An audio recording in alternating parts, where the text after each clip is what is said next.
Salam, hər vaxtınız xeyir olsun. Bu videoda 2000 və 2025-ci illərdə qəbul imtahanına düşmüş aerodinastatika və Arximedes suallarının izahına baxacağıq. Belə videoların davamlı gəlməyini istəyirsə, kanalıma abunə olub, bəyənərək mənə dəstək ola bilərsiniz. Vaxt itirmədən başlayalım. Birinci sualda bizə nə deyir? Deyir, mayenin səthində üzən cismin həcminin 1/3 hissəsi mayeye batır. Həmin cismi həcminin hansı hissəsi sıxlığı 2 dəfə az olan digər mayedə batar? Bax, bunu belə düşünəyin, gəlin. Bizim bir dənə burada mayemiz var. Bu mayenin sıxlığına bir rho maye deyək. Cismi bura atmışıq. Bunun 1/3 hissəsi batıb. Yəni 1/3 hissəsi bax mayeye batıbdır.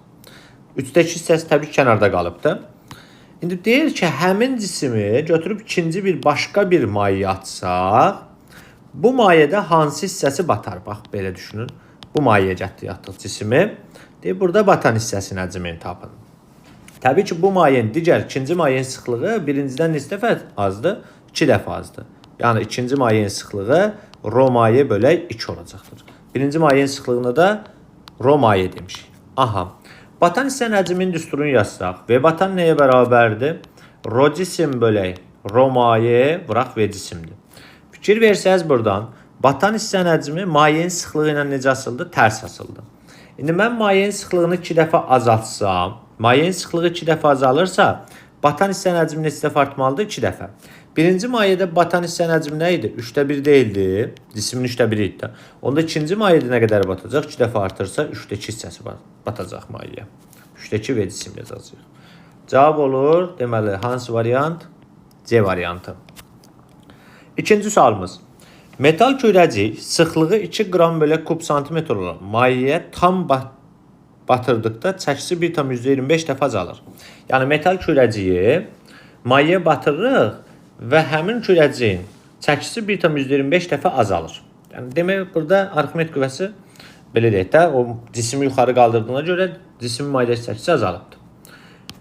Bizə deyir ki, metalın sıxlığını hesablayın və cavabı qram bölək kub santimetrlə istəyirlər. 2020-ci ildə qəbula düşmüş sualdır.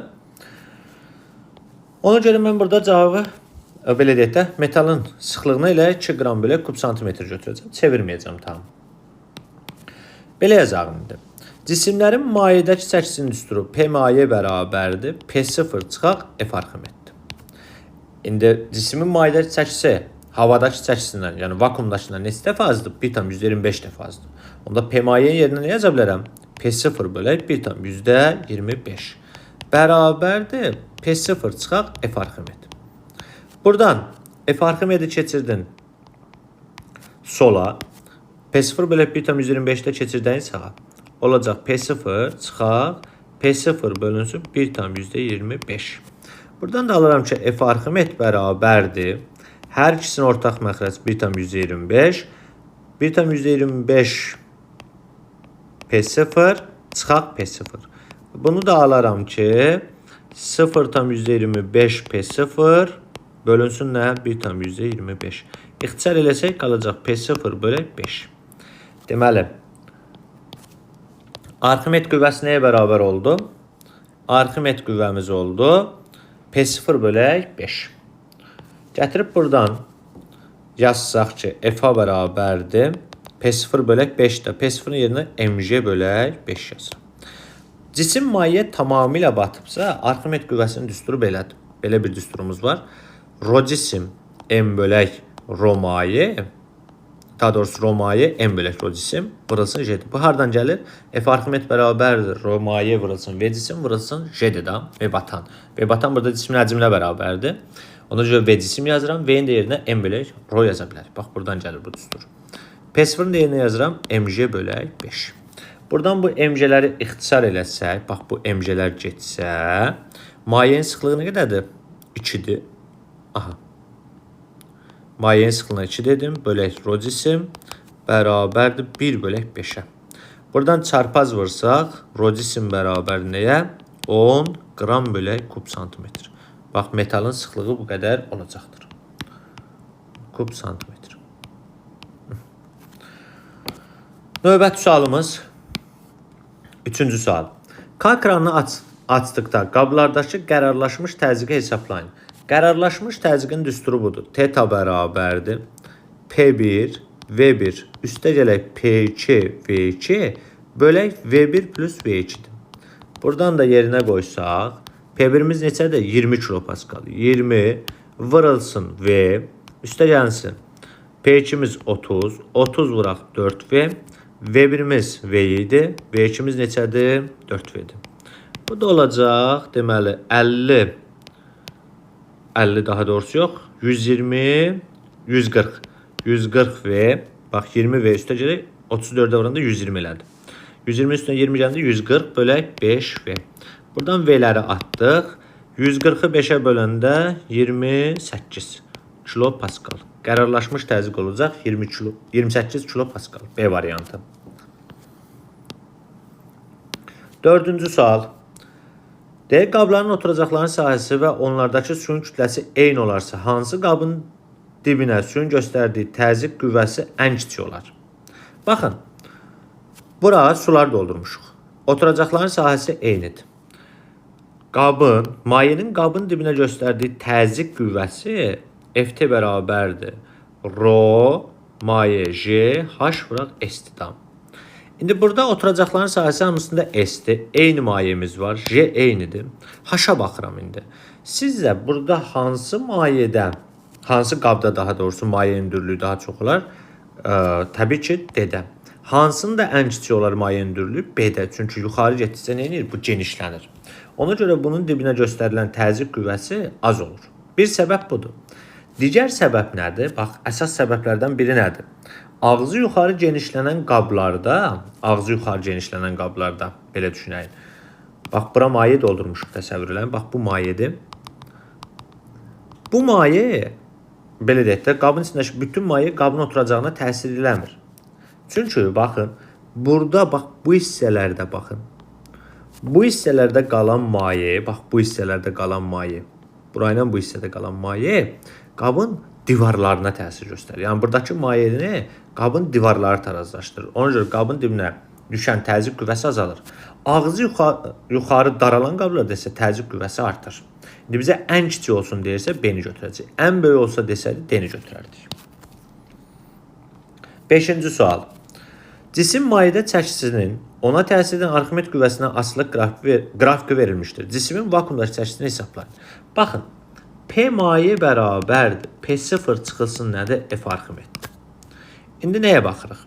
Cismin mayedəki çəkisidir. Bu P mayedir. Arximet qüvvəsinə necə asıldı? Xətti tərs asıldı. Bax, bu nöqtədə 8-də Arximet qüvvəsi nəyə bərabərdir? 0-a bərabərdir.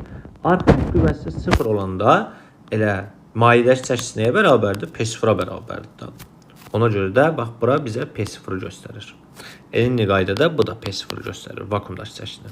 Deməli 8 Newton olacaq. Cavab olur C variantı.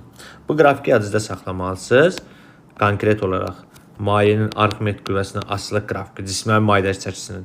Bax, belə bir qrafikdir. Və bu nöqtələr bizə nəyi verir? P0 verir. Bax, buralar nəyi verəcək? P0 verəcəkdir. Sonra 6-cı sual. Sıxlığı suyun sıxlığından böyük olan cisim boş qabın içərisində ipdən açılıb. Su qaba doldurularkən suyun səviyyəsinin hansı intervalda ipdə yaranan gəlmə qüvvəsi azalacaqdır? 2024-cü ildə qəbula düşmüş sualdır. Baxın, suyu doldururuq. Bu hissədə ilk öncə belə baxarıq. Buna aşağı doğru dartan hansı qüvvədir? Mg ağırlıq qüvvəsi. Yuxarı, bir də burada ipdə gərilmə qüvvəsi var. T-dir. Birinci halda T nəyə bərabərdir? Mg-yə. İndi bu qabın içinə su tökülür. Baxın, bu A-dan B-yə qədər olan hissədə cismə, belə deyək də, bu sistemə Mg aşağı, T yuxarıda artır. Yəni, başqa bir qüvvə yoxdur. Onda AB hissəsində elə T Mg-yə bərabər olur. Dəyişən bir şey olmur. Bizə lazımdır nə? Azalsın. Gərilmə qüvvəsi azalsın. İndi gəlirəm B-dən C-yə. Bax, su bura qədər doldu. Başlayır B-dən C-yə dolmağa. B-dən C-yə dolanda bu cisim mayeyə batır. Və cisim mayeyə batarkən o cismə nə təsir edəcək? Arximet qüvvəsi təsir edəcək. Çünki Arximet qüvvəsi nədir? Maye və qazlara batırılan cismə şaquli istiqamətdə yuxarı yönəlmiş bir qüvvə təsir edir. Həmin qüvvə də Arximet qüvvəsidir. Deməli, Arximet qüvvəsi bunu nə edir? Yuxarı doğru itələyəcəkdir. Aha, onda BC hissəsində mən yazmaq istəsəm, baxın, BS hissəsi üçün yazmaq istəsəm belə yazacağam da. Buradan yazacağım gəl. BS hissəsi üçün. Bunu da belə çəkəyin. Belə qalsın burada. Bu T-dir. BS hissəsində baxanda belə olacaq. T nəyə bərabər olacaq? Bax, T bərabərdir mg çıxılsın Arximed qüvvəsi. Bunu hardan bilirəm? T ilə, bax bu T ilə Arximed haradır? Yuxarıdır. Mg haradır? Aşağıdır. Tarazlıqca F plus T bərabərdir mg. Onda T bərabərdir mg çıxaq F Arximed. Buradan mg Arximedin də yerinə yazıram. Rho maye və batan J. Bax, belə yazdıq. İndi zaman keçdikcə bu batan hissə getdikcə nə edir? Artır. Batan hissə artırsa, batan hissənin həcmi artırsa, Arximed qüvvəsi artdı. Çıxıram axı. Çıxıramsa gərilmə qüvvəsi necə? Azalacaqdır. Deməli, BS hissəsində gərilmə qüvvəsi azalır. İndi tamamilə bu gəldi, bura qədər doldu. Bundan sonra cisim tamamilə mayeyə batıb. Bundan sonra baxın, cismin qaba su tökməyin bir mənası yoxdur. Niyə? Çünki cisim tamamilə mayeyə batıbsa, buna təsir edən Arximed qüvvəsi daha sabitdir. Çünki rho maye və cisim J-dir. Yəni V dəyişmir, mayenin sıxlığı dəyişmir, J də dəyişmir. Deməli, Arximed qüvvəsi nə olur? Sabit qalır. Onda mən CD hissəsini yazanda yenə yazacağım. T bərabərdir mg çıxaq Arximed. Yəni rho maye və batan J yazacağım. Sadəcə olaraq burada dəyişən heç nə olmur. Baxın, M sabit, J sabit, mayenin sıxlığı sabit. Da bu S-dən sonra cisim onsuz da tamamilə mayeyə batıb. Yəni cisim bütöv həcmi belə deyək də suyun içindədir, mayenin içindədir. Və batan da sabit, J də sabit. Onda T nə olacaq burada? Sabit qalacaqdır. Deməli, AB hissəsində T sabitdir, mg-yə bərabərdir. CD hissəsində də T bərabərdir, mg çıxaq rho maye və batan J, düzdür. Amma sabitdir, dəyişən bir şey olmur. Amma BS hissəsində zaman keçdikcə batan hissənin həcmi artdığına görə gərilmə qüvvəsi azalır. Deməli, ona görə bizə lazımdır gərilmə qüvvəsi azalsın. O da BS hissəsidir. Yalnız A variantı. Növbəti sualımız. Maye ilə dolu qabı tərsinə çevirdikdə mayenin qabın dibinə göstərdiyi P təzyiq və F təzyiq qüvvəsi necə dəyişər? Bax, gəlin bunu tərsinə çevirək. Belə düşünəyin.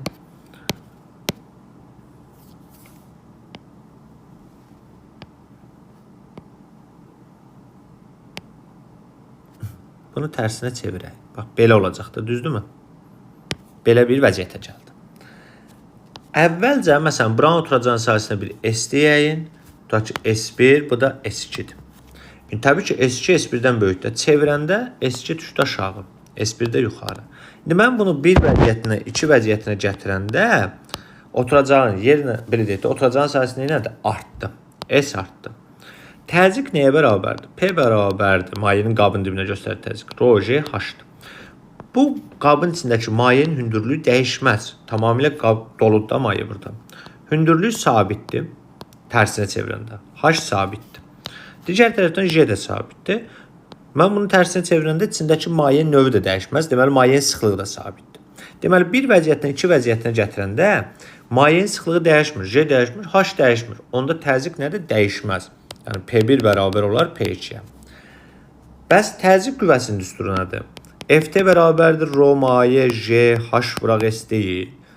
İndi bir vəziyyətindən iki vəziyyətinə gətirəndə bu S nədir? Artdı mı? S artırsa təzyiq qüvvəsi nə etməlidir? Artmalıdır. Deməli, birdən ikiyə gətirəndə təzyiq qüvvəsi nə edir? Artır. Yəni, FT1 kiçikdir FT2-dən olacaq. Mayenin qabın dibinə göstərdiyi təzyiq qüvvəsi artır. P dəyişməz, F artar. D variantı. Növbəti sualımız 8-ci sual.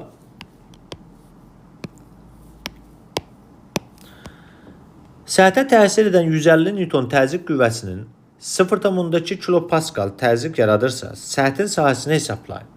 Deməli, təzyiq qüvvəmiz nə qədərdir? 150. Təzyiq qüvvəsi 150-dir. Təzyiq neçədir? 0,2 kilopascaldır. Bizdən S-i soruşur. P nəyə bərabərdir? FT bölək S-dir. Buradan S nəyə bərabərdir? FT bölünsün P yazaram. FT-miz neçədir? 150.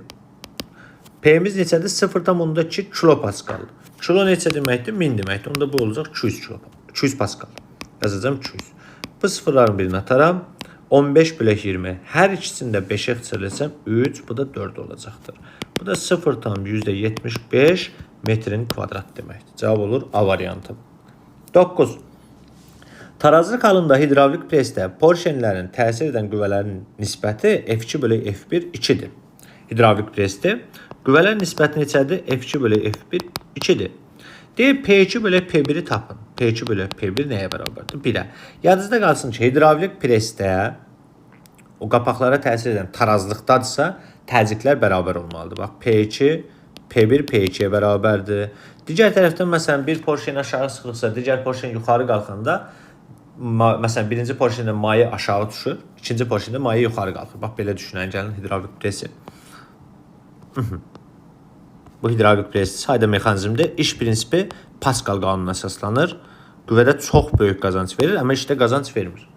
Baxın, bu birinci porşenə edilən təzyiqlə, bu P1 ilə ikinci porşenə edilən təzyiq bir-birinə bərabər olmalıdır. Səbəb nədir burada? Əgər bu tarazlıqdadırsa, bax, Pascal qanunu nə deyirdi? Maye və qazlara xaricdən edilən təzyiq dəyişdirilmədən bütün istiqamətdə bərabər ötürülür.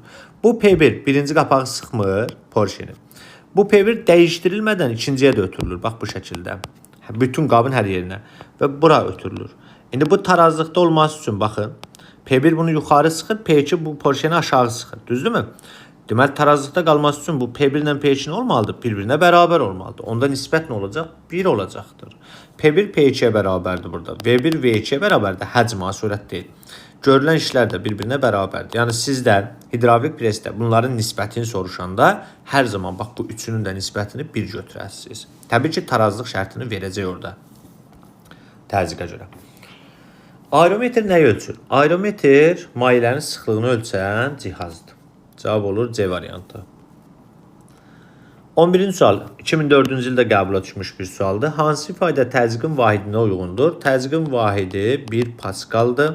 Pascalın da açılışı 1 Newton bölünsün metrin kvadratı. Cavab olur C variantı. 12. Sabit temperaturda verilmiş kütləli ideal qazın həcmini 1,3 dəfə artırdıqda onun təzyiqi necə dəyişər? İdeal qazın hal tənliyini yazsaq, PV bərabər nəyə? nÜ/T-yə. Temperatur sabitdir, izotermik prosesdir deməli. Verilmiş kütləli ideal qazdır, nÜ/R sabit, T sabit. Onda buradan P V ilə necə asıldı? Tərs asıldı. Hətta bunu göstərə də bilərsiniz. nÜ/R-T bölək V kimi yazıram. P ilə V necə asıldı? Tərs asıldı. Bizə deyir ki, qazın həcmini 1,3 dəfə artırıram. Həcm 1,3 dəfə artırsa, təzyiq 1,3 dəfə nə edəcək? Azalacaqdır. Cavab olacaq A variantı. 13. Sıxlıqları eyni və həcmləri V1 bərabərdir V2 bərabərdir 3V olan cisimlər mayenin səthində üzür. Onlara təsir edən Arximed qüvvələri üçün hansı ifadə doğrudur? Ümumiyyətcə, cisim mayenin üzərində üzürsə, Arximed qüvvəsi mg'yə bərabərdir. İndi biz burada birinci üçün yazsaq belə yazacaq. F Arximed 1 bərabərdir M1J. Mən M1'in yerinə yazaram. Rho maye, belə deyək də, Rho cisim daha doğrusu. Rho 1 vırılsın V1 vırılsın J. İndi sıxlıqlar eynidir də. Rho 1 Rho 2'ye bərabərdir, belə düşünəyin. Rho 1 bərabərdir Rho 2'ye. Bu cismlərin sıxlıqları eynidir. Aha.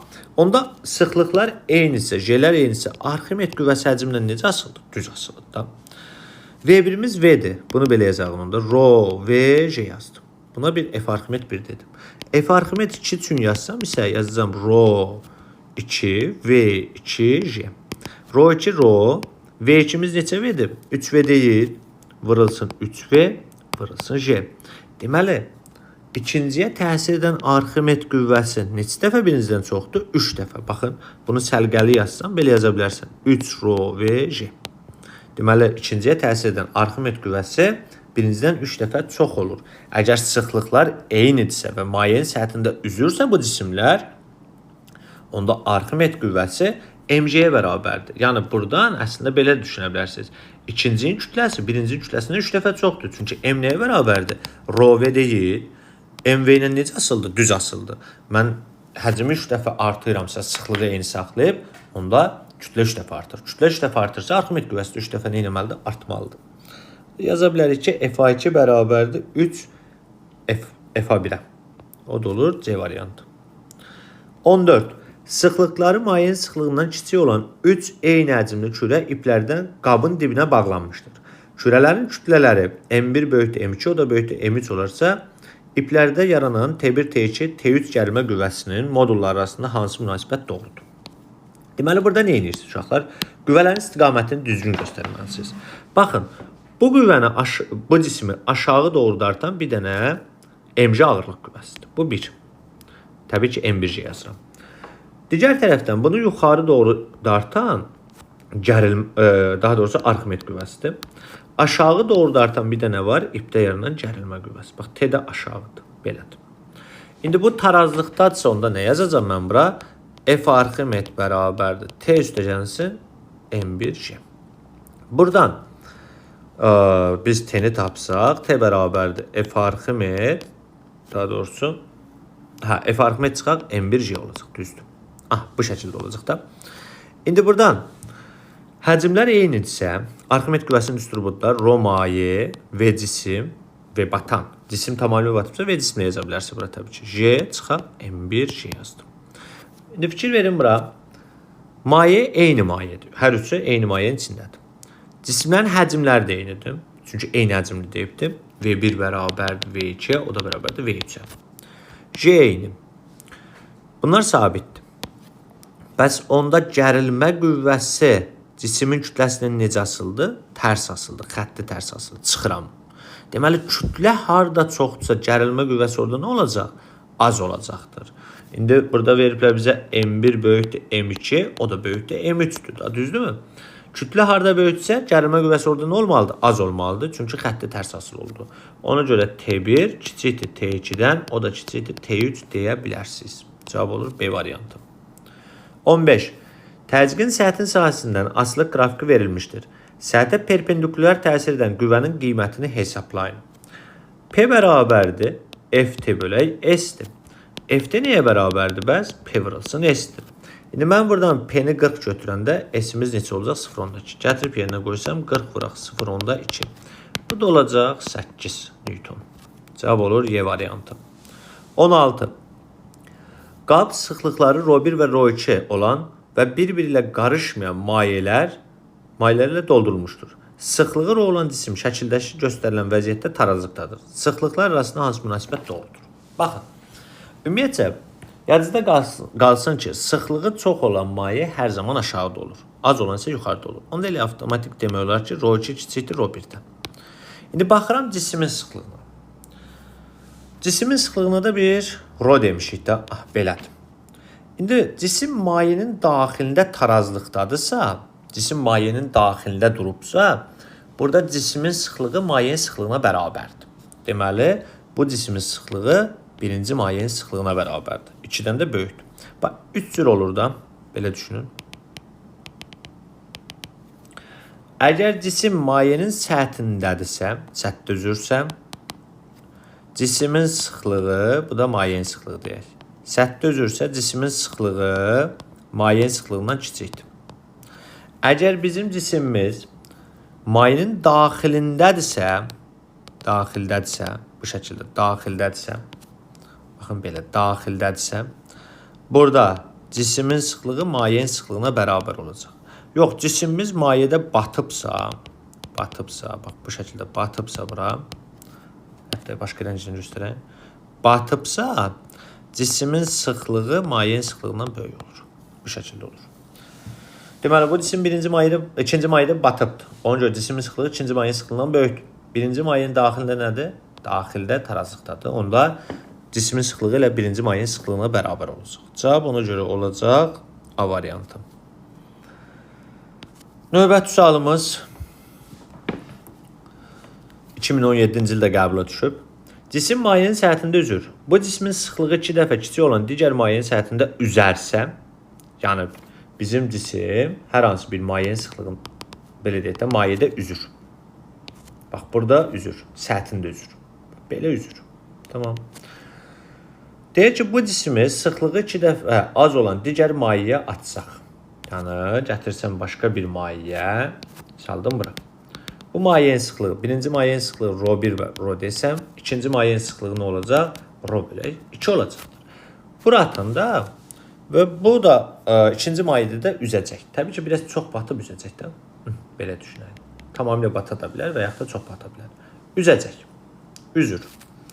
Ona təsir edən Arximed qüvvəsini və cismin mayeyə batan hissəsinin həcmini necə dəyişər? Baxın, üzür sözünü gördünüzsə, üzür dedisə, Arximed qüvvəsi mc-yə bərabərdir. İndi bu cismin kütləsi m-dir. Mən bu cismi birinci mayədən gətirib ikinci mayəyə atanda kütlə dəyişməz ki. Onda Arximed qüvvəsi ilə hər iki halda nəyə bərabərdir? mc-yə. F1 də bərabərdir mc-yə, F2 də bərabərdir mc-yə. Deməli, Arximed qüvvəsi dəyişməyəcək. Bəs batan hissənin həcmi nədir? Rho cisim bölək rho maye vuraq V cisim deyil. İndi sıxlıq azalıbsa, neçə dəfə azalıb özdə sıxlıq? 2 dəfə. Mayenin sıxlığı 2 dəfə azalırsa, batan hissənin həcmi nə olmalıdır? 2 dəfə artmalıdır, tərs asıldı. Ona görə Arximed qüvvəsi dəyişməz, 2 dəfə artacaq batan hissənin həcmi. Deməli, dəyişməz 2 dəfə artar. O da oldu Y variantı.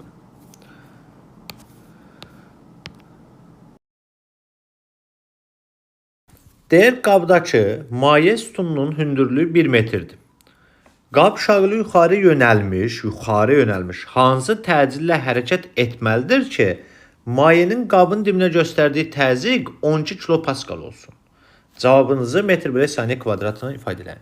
Deməli, A təcilindən yuxarı qalxanda mayələrin qabın dibinə göstərdiyi təzyiq P bərabərdir. Rho maye J plus A ilə tapılır. İndi təzyiqimiz neçədir? 12 kilopascal. Yazıram 12 vuraq 10 üstü 3 bərabərdir. Mayenin sıxlığı 1000-dir. Yəni 10 üstü 3 vurulsun. J'miz 10 üstə gəlsin A. Buradan bu 10 üstü 3-ləri ixtisar eləyərəm. Nə qalar? 12 bərabərdir. 10 üstə gələk A-ya. A nəyə bərabərdir bəs? 2 metr bölək saniyə kvadrat. Bax, bu şəkildə yazarsınız. Ayımız oldu 2. Deməli, qab 2 metr bölək saniyə kvadrat təcilindən yuxarı qalxmalıdır. 19. Arximed qüvvəsinin cismin mayeyə batan hissəsinin həcmindən asılı qrafiki verilmişdir. Aha. Mayenin sıxlığını hesablayın. Arximed qüvvəsinin düsturu F-a bərabərdir. Rho maye V batan J-dir. Buradan mayenin sıxlığı F Arximed bölünsün nə olacaq?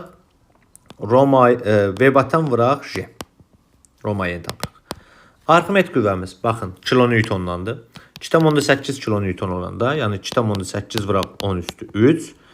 Həcm nə qədər olub? 0,4. 0,4 vuraq 10. Belə olacaq. Buradan 10 üstü 3 ilə bu 10 aparağın. Burada qalsın 10 üstü 2. 2,8 0,4-ə böləndə olur 7. 7 vuraq 10 üstü 2. Yəni 700. 700 kilogram belə kubmetr. Cavab olur Y variantı. 20. Sıxlıqları mayenin sıxlığından kiçik olan 3 eyni həcmli kürə. Bax, 3 eyni həcmli kürə deyir. Yəni, burada nələr eynidir? Həcmlər eynidir. V1 bərabərdir V2, o bərabərdir V3. Bunu yazağın dursun gözümüzün qabağında. Kürələrin kütlələri M1 böyükdür M2, o da böyükdür M3-dən. Bunu da verib. Gərilmə qüvvələrinin deyir ki, modullar arasında hansı münasibət doğrudur? İlk öncə, bax, gəlin buna təsir edən, yenə qüvvəni göstərən. Biraz əvvəl də buna ait sual var idi. Arximed qüvvəsi yuxarıdır. Buna aşağı doğru da artan bir ağırlıq qüvvəmiz var. F ağırlıq. Təbii ki, Arximed daha böyükdür ki, biz qabın dibindən bağlamışıq bunu. Deməli, bir də burada gərilmə qüvvəmiz var. Deməli, aşağı doğru da artan qüvvələr hansılardır? T üstə gələk F ağırlıq bərabərdir Arximed qüvvəsinə. Və buradan da T bərabərdir. Arximed çıxılsın ağırlıq, yəni mc. Belə yazacaq. Bax, bu mc-dir. İndi uşaqlar, bunların həcmləri eynidirsə və eyni növ mayenin içindədirsə, yəni eyni mayenin içindədirsə, Arximed qüvvələri eynidir. Hardan bilirik? F-a bərabər nəyə? Rho maye V batan vurulsun nədir? J-dir. Maye eyni, cismlərin həcmləri eyni, J-lər də eyni. Deməli, Arximed qüvvələri eynidir. Onda gərilmə qüvvəsi kütlə ilə necə asıldı? Xətti tərs asıldı. Kütlə harada böyüksə, gərilmə qüvvəsi orada nə olacaq? Kiçik olacaq. Baxın, M1 böyükdür M2, o da böyükdür M3-sə, onda T1 kiçikdir T2, o da kiçik nə? T3 olacaq. Deməli, cavab olacaq T1 kiçikdir. Y variantı. Üzürlü sayın. Mayenin qabın dibinə göstərdiyi təzyiq hansı ifadə ilə təyin olunur? Mayələrin qabın dibinə göstərdiyi təzyiq ρ(J)H-dır. Təzyiq qüvvəsi isə qabın dibinə göstərilən təzyiq qüvvəsi ρ(J)H)(S)dir. Qabın divarına edilən təzyiq ρ(J)H)(2)dir. Çünki belə deyək də, qabın dibinə göstərilən təzyiqdən 2 dəfə az olur. Deməli cavab olur nə? Y variantı. Bizə deyək qabın dibinə göstərilən təzyiqdən. Sonra 22. Cisimlərin mayedəki çəkisi ona təsir edən Arximed qüvvəsindən asılılıq qrafiki verilmişdir. Arximed qüvvəsinin A nöqtəsinə uyğun qiymətini müəyyən edin. Deməli A nöqtəsi buradır. Hə, bizə bu lazımdır da uşaqlar. İndi cisimlərin mayedəki çəkisinin düsturu P0 çıxaq nədir? F Arximed deyil. Aha. Onda nə yaza bilərəm mən bura? Baxın, bu nöqtədəki bizə P0 göstərir. Bunun səbəbi nədir? Bu nöqtədə Arximed qüvvəsi nəyə bərabərdir? 0-a bərabərdir. İndi Arximed qüvvəsinin yerinə 0-ı qoysam, P mayə bərabər nəyə? P0 olacaq. Deməli, P0-ımız 20-dir. Bunu bildik. İndi gəlirəm bu nöqtəyə baxıram. Bu nöqtədə nə 0-dır? Bu nöqtədə cismin mayedəki çəkisi 0-dır da. Onda necə yazacağım? Baxın, 0 bərabərdir. P0 çıxaq F Arximed deyil. Onda F Arximed bərabərdir nəyə? P0-a da.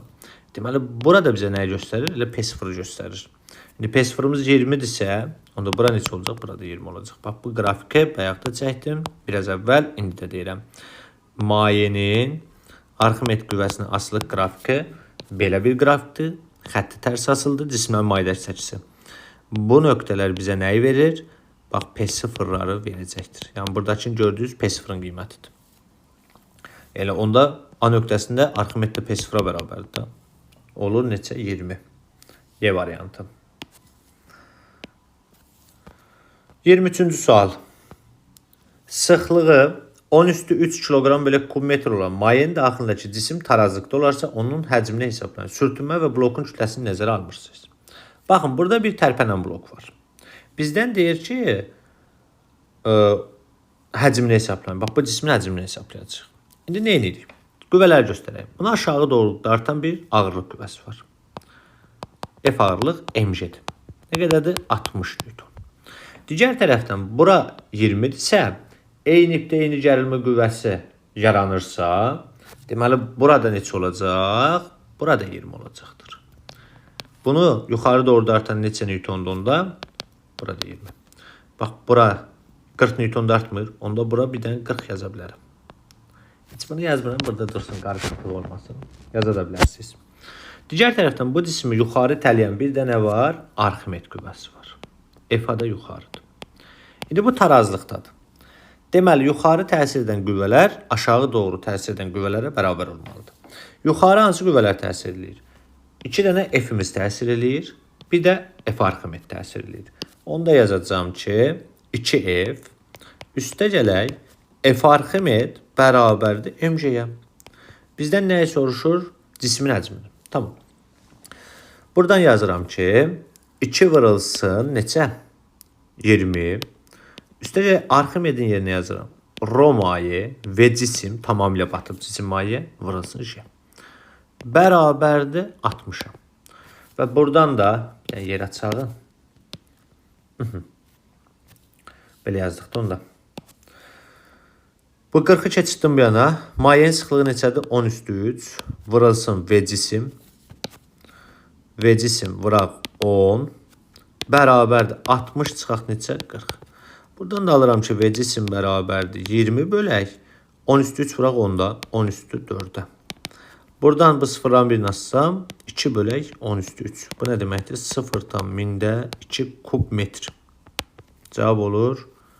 Deməli, Y variantı. 24. Xarici təzyiqin hansı qiymətinə suyun qaynama temperaturu daha aşağı olar? Yazıda qalsın ki, qaynama temperaturu xarici təzyiqlə düz asıldır. Yəni, təzyiq artdıqca qaynama temperaturu neyinir? Artır. Bax, qaynama temperaturu mayenin növündən asıldır. Xarici təzyiqdən düz asılıdır. Hündürlüyü ilə tərs asıldır. Deməli, bizə deyir ki, daha aşağı olsun.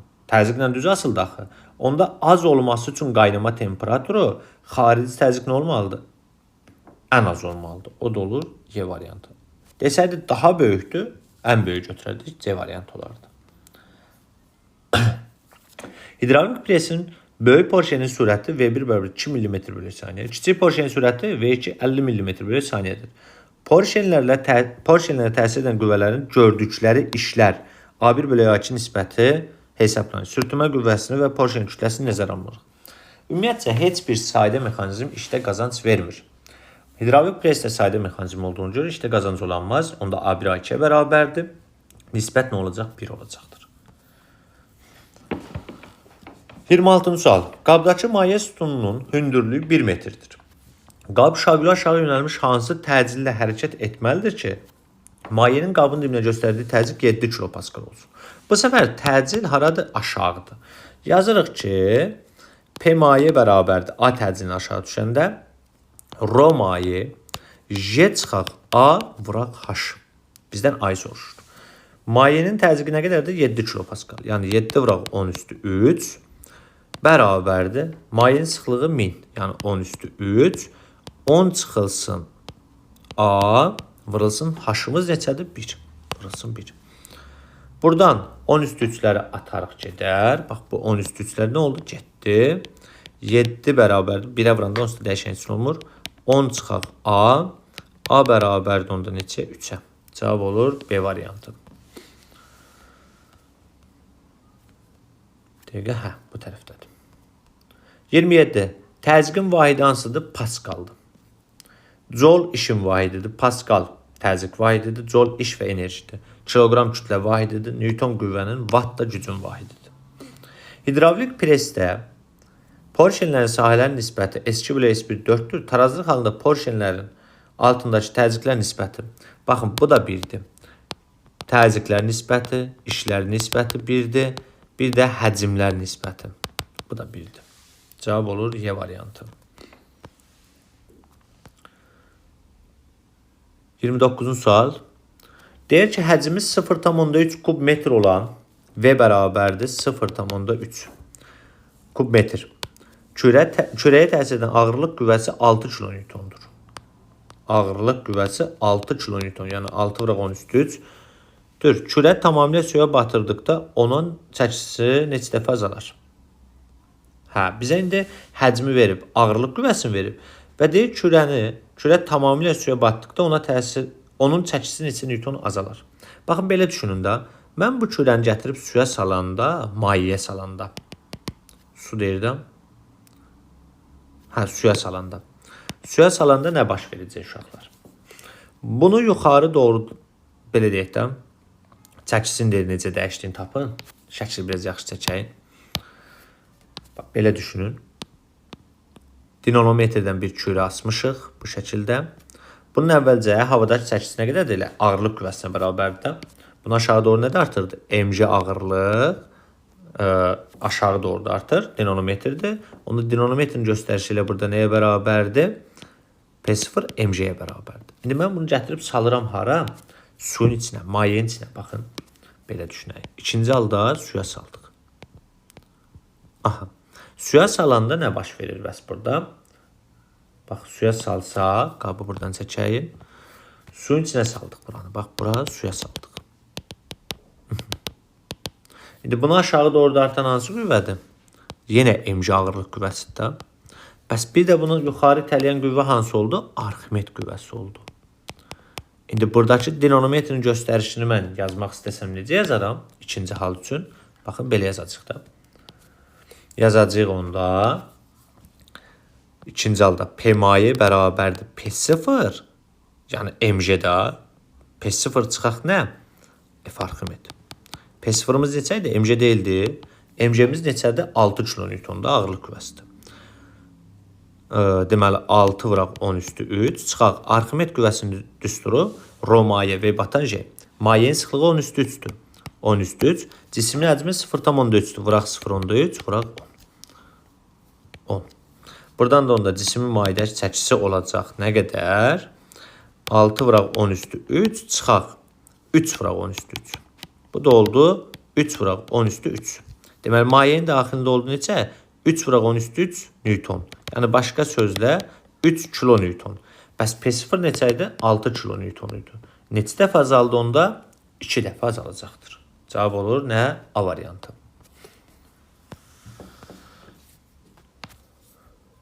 Növbəti sualımız 30. Mayının qabın dibinə göstərdiyi təzyiq hansı ifadəyə təyin olunur? P bərabərdir. Rho maye Ş H-dır. Cavab olur C variantı. 31. Kütlələri M1 bərabərdir M, M2 bərabər kim olan cisimlər mayenin səthində üzür. Onlara təsir edən Arximed qüvvələri üçün hansı ifadə doğrudur? Biraz öncə yazdıq bunu. Deməli, dedik ki, üzürsə Arximed qüvvəsi nəyə bərabərdir? MJ-yə bərabərdir. Onda F Arximed 1 bərabərdir M1J-yə. Bu olur nə? MJ. F Arximed 2 də bərabərdir yenə M2J-yə. Bu da olacaq 2M2. 2M-də axımın kütləsi. 2MJ. Deməli, ikinciyə təsir edən Arximed qüvvəsi birinciyə təsir edən 2 dəfə nədir? Çoxdur. Onda F2 bərabər nəyə? 2F1-ə. Cavab olur C variantı. 32-ci sual. İçərisində qaz olan kolba maye manometrlə birləşdirilir. Kolba su olan qaba salındıqdan sonra manometrin göstərişi dəyişir. Kolbadakı qaz üçün hansı ifadə doğrudur? Baxın. Bax, buraya edilən bir P0 təzyiqi var. Atmosfer təzyiqidir. Buradakı qaz da mayeni bu tərəfdən aşağı doğru sıxır. Bu da qazın təzyiqidir. Və bu tarazlıqdadırsa, birinci halda qazın təzyiqi P0-a bərabərdir. Bunu hardan bilirəm? Bax, bu P0, bu bunu başqa rənglə göstərəyim. P0 dəyişdirilmədən bura ötürülür. Onda buranı nə edir? Yuxarı doğru sıxmağa başlayır da. Tarazlıqda qalması üçün aşağı edilən təzyiqlə yuxarı edilən təzyiq nə olmalıdır? Bir-birinə bərabər olmalıdır da. Belə düşünək. Təzdən çəkək bunu, qarışıq olmasın. P0. Aha, birinci halda bərabərdir. İncəlirəm ikinci hala. İkinci halda fikir versəz, bu maye buradan aşağı düşüb, bu tərəfdən yuxarı qalxıb. P0 bura yenə təsir edir. P0 dəyişə bilməz. İndi bu tərəfdən mayenin aşağı düşməsi üçün, bax bu tərəfdən aşağı düşməsi üçün mayenin, onda qazın təzyiqi nə olmalıdır? Artmalıdır da. Çünki P0 dəyişmir axı. Qazın təzyiqi bunu aşağı doğru sıxır da. Bax, qaz aşağı doğru sıxır bunu. Aha. İndi qazın təzyiqinin artması üçün burada nə edə bilərik biz? Qazı qızdıra bilərik də. Çünki isti suya salsam, həcm sabitdirsə, PV bərabər νRT düsturuna görə burada qazın maddə miqdarı sabitdir, R sabitdir, V də sabitdir. Deməli, bu qazın təzyiqinin artması üçün temperatur nə etməlidir? Artmalıdır. Deməli, mən gətirib hara salmışam bunu? İsti suya salmışam. Aha, isti suya salanda qazın təzyiqi artdı. Və başladı bu tərəfini inib, sıxıb yuxarı qaldırmağa. Və burada tarazlaşdılar. Hətta burada biz bunu göstərə bilərik. Bax, burada qazın təzyiqi, P qaz. Buraya edilən təzyiqə baxsan, bir P0 var. Bir də burada bir maye var axı. Bir də maye sıxır buranı, baxın. Bu mayenin elədiyi təzyiqdir. Bu da P maye. İkinci halda qazın təzyiqi nəyə bərabərdir? Bunu da soruşa bilərlər sizdən. P0 üstə gələk mayenin təzyiqi. Bax, bu qədər artdı. Aha. Deməli, temperatur artırmışıq orada biz. Yəni, qazın təzyiqinin artması üçün temperatur artmalıdır. Qazın daxil enerjisi azalmışdır. Xeyr. Temperatur artırsa daxil enerji artmalıdır. Qazın sıxlığı artmışdır. Xeyr. Çünki həcm sabitdir burada. Dəyişməz. Qazın kütləsi artmışdır. Xeyr. Balonun içində məsələn 1 kiloqram qaz varsa 1 kiloqram da olacaq. Burada çıxa bilməz. Maye qoymaz o qaz çıxsın kənara. Qazın daxil enerjisi artmışdır. Bəli, artıb. D variantı olur. 33. Sabit təzyiqdə verilmiş kütləli ideal qazın mütləq temperaturunu 1,6 dəfə artırdıqda həcmi 1,8 kub artmışdır. Sabit təzyiqdə. P nədir? Konstantdır. Bunu bildik. İndi bizdən nə deyir? Qazın mütləq temperaturunu 1,6 dəfə artırdım. T2 bərabər 1,6 T1-ə. Həcmi 1,8 kub artıb. V2 bərabərdir. V1 üstə gəlib 1,8 kub metr. Qazın başlanğıc həcmini tapın. Bizdən V1-i soruşur. Verilmiş kütləli qazsa νR sabitdir. N'dir, R'dir, M'dir, sonra N'dir. Bax, bunlar sabit qalır. Dəyişənməz. Hətta kütlə də sabitdir. İdeal qazın hal tənliyi PV bərabər νRT deyil. İzobar prosesdə P ilə T necə asılıdır? Düz asılıdır. Onda biz buradan, bax, buranı təmizləyək. Nə yaza bilərik biz bura? Yaza bilərik ki, V2 bölək V1 bərabər nəyə? T2 bölək T1-ə. V2 yerinə yazın V1 plus 1.8 bölək V1. T2-ni də yerinə yazın 1.6 T1 bölək T1. Bu T'ləri buradan ixtisar eləsək, T'lər getdi. Çarpaz vursam 1.6 V1 bərabərdir V1 üstə gələk 1.8-ə. Keçirsən bu yana olacaq 0.6 V1 bərabər 1.8-ə. V1 bərabərdir 1.8 bölək 0.6. Bu da deyəcək 3. Cavab olur 3 kub metr. C variantı.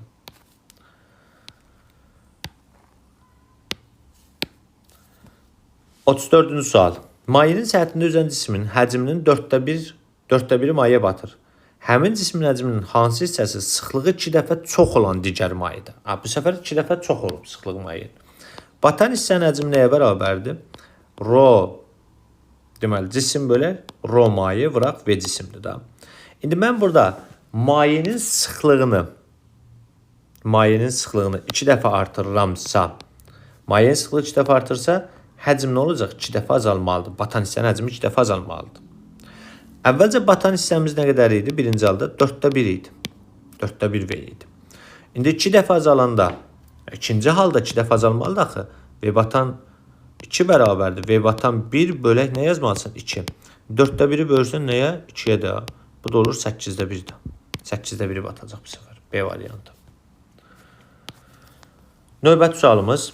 Qabdakı maye sütununun hündürlüyü 1 metrdir. Qab şaqlı yuxarı yönəlmiş hansı təcillə hərəkət etməlidir ki, maye qabın dibinə göstərdiyi təzyiq 15 kilopaskal olsun. Yenə bununla bağlı bayaq sual elədik. Deməli, burada hündürlük 1 metrdir. Şaqlı yuxarı yönəlmiş hansı təcillə hərəkət eləməlidir? Yuxarı deyir. Deməli, mayenin qabın dibinə göstərdiyi təzyiq rho maye, J plus atom. Vurulsun bir də H təbii ki.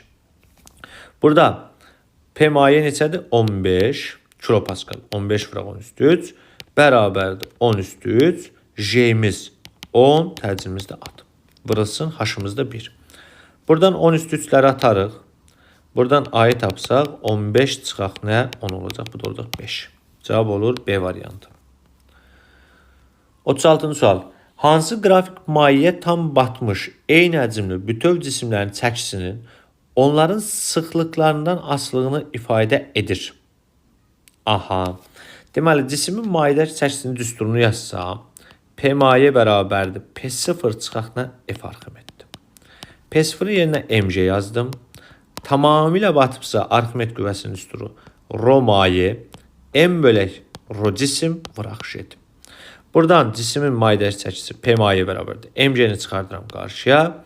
1 çıxılsın. Rho maye bölək nə? Rho cisim ifadəsini aldım. İndi mənə deyir ki, cismin mayedəki çəkisinin cismin sıxlığından asılılığını qrafikini çəkin. Baxın, bir şeyə fikir verin. Bax, bu cisimlərin mayedəki çəkisi cismin sıxlığı ilə düz asılıdır. İndi düşünə bilərsiniz ki, necə ola bilər? Məxrəcdədir. Bəli, məxrəcdədir, düzdür. Saydac olaraq, baxın, buradakı cismin sıxlığı artdıqca, bu ifadənin qiyməti neyinir? Rho maye bölək rho cisim azalır. Məxrəc artıb baxın. Aha, birdən neyinirəm? Çıxıram. Birdən çıxıramsa, buranın qiyməti azalıbsa, onda neynəməlidir? Artmalıdır da bu. Mötərizəncə artır. Yəni, qarşıdakı mənfiyə görədir. Bax, bu qarşıda bir mənfi olduğu üçün cismin sıxlığı ilə düz asılı olur. Ona görə bizim qrafikimiz belə olur. Cismin mayedəki çəkisi cismin sıxlığı ilə düz asılıdır. Həqiqətən də ödür də bu. Cismin sıxlığı artdıqca daha kütləsi artacaq. Belə deyək də, denominator daha böyük qüvvə ilə artacaq. Yəni artmalıdır. Amma bir şərt daxilində. Bunun sıxlığı müəyyən bir qiymətdən başlamalıdır. Mayenin sıxlığından başlayıb artmalıdır. Çünki cismin sıxlığı mayenin sıxlığından az olsa, o cisim mayedə bata bilmir ki onsuz da. Onun çəkisi nə olar? Olmaz. Ən azı olmalıdır? Mayenin sıxlığından böyük və ondan bərabər. Bərabər və böyük olmalıdır. Ona görə cavab olur Y variantı. 37. Həcmi 3 litr, kütləsi 600 qram olan mayenin sıxlığını hesablayın. Deməli, həcm 3 litrdir. 3 litrimiz neçə kub metrdir? 0,3. 1 kub metrimiz 1000 litrdir. Kub metrdir. Kütləmiz nə qədərdir? 600 qramdır. 600 qramda 0,6 kiloqramdır. Sıxlıq Rho bərabərdir m bölək v-dir. 0,6 bölək 0,3. İndi hər tərəfi gəlin minə vurağın. Sürət və məxrəci. Bura olacaq 600, burada olacaq 3. O da olur 200. Cavab olur C variantı.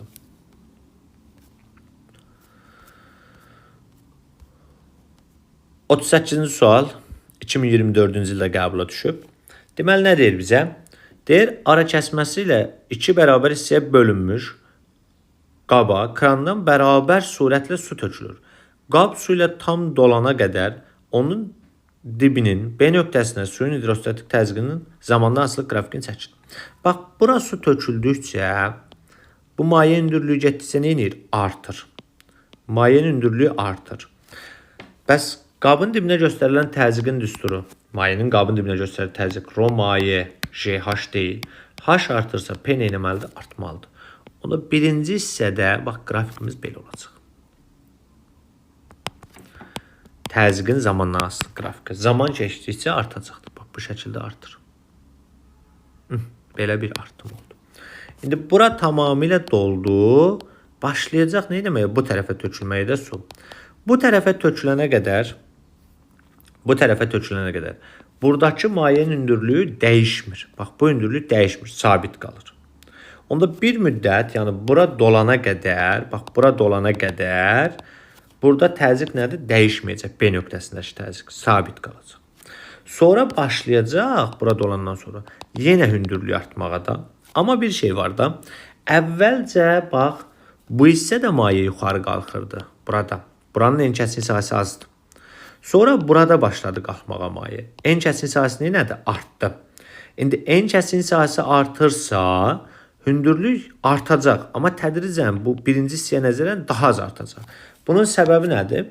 V bərabərdir S vura H deyil. Bu krandan bərabər sürətlə eyni miqdarda su tökülür. İndi sahə artıbsa, hündürlük nə olmalıdır? Onda azalmalıdır. Məsələn, hər saniyə 1 litr su tökülür. Deməli, sahə artanda hündürlük nə edir? Azalır. Deməli, əvvəlcə B nöqtəsində maye daha sürətlə yuxarı qalxırdı. Hündürlük daha tez artırdı. Məsələn, 1 saniyə 2 metr artırsa, bu üçüncü hissədə isə 1 saniyə, məsələn, tutaq ki, 1 metr artacaqdır. Yenə artır amma. Hündürlük artır. Hündürlük artırsa təzyiq artır. Amma bunun artım surəti bu 1-ə nəzərən daha zəif olacaq. Bax, belə olacaq. Daha az olacaq. Bu da üçüncü olacaqdır. Deməli, cavab olur onda A variantı. 39. Qabdakı maye sütununun hündürlüyü 1 metrdir. Qab şaqula aşağı yönəlmiş hansı təcillə aşağı yönəlmişdir? Biraz öncə elədik bunu. 7 hansı təcillə hərəkət etməlidir ki, mayenin qabın dibinə göstərdiyi təzyiq 7 kilopascal olsun. Baxın, yazırsınız ki, P maye bərabərdir rho maye, J çıxaq A vuraq H. Mayenin təzyiqi 7 kilopascal, 7 vuraq 10 üstü 3. Mayenin sıxlığı 10 üstü 3-dür. J'miz 10 çıxaq A, H-ımız da 1-dir. Buradan 10 üstü 3-ləri atdıq. 7 bərabərdir 10 çıxaq A, 1-ə vuranda 10 üstü özü olur. A bərabərdir 3-ə. Cavab oldu C variantı. 40-cı sual. Hansı ifadə təzyiqin vahidinə uyğundur? Newton bölək metr kvadratı bizə 1 paskalı verir. Çünki P bərabər nəyə? FT bölək S-dir də. Cavab olur A variantı. Daş suda bərabər sürətlə 1 metr hündürlüyə qaldıran zaman dartı qüvvəsinin gördüyü iş 180 joule olarsa daşın kütləsini hesablayın. Aha, bunun şəklini çəkmək lazımdır ki, gözümüzün qabağında dursun. Bax, fizikada şəkilləri çəkəndə o sizin belə deyək də tam aydın olur. Yəni, görürsünüz o proses əslində. Bax, belə düşünün.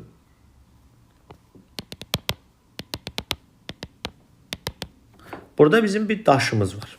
Daşı salmışıq bura. Bu daşı aşağı doğru dartan mc ağırlıq qüvvəsi var. Bir də təbii ki, bunu yuxarı itələyən hansı qüvvə var? Arximet qüvvəsi var, mayenin içindədir. Və biz bunu bir F qüvvəsindən qaldırırıq. Aha, necə hərəkət edir bu? Bərabər surətlə hərəkət edir, konustant. Nə qədər iş gördüm? 180 joule. Bax, bu qüvvənin gördüyü iş 180. Tutaq ki, bir H qədər qaldırmışam da bunu.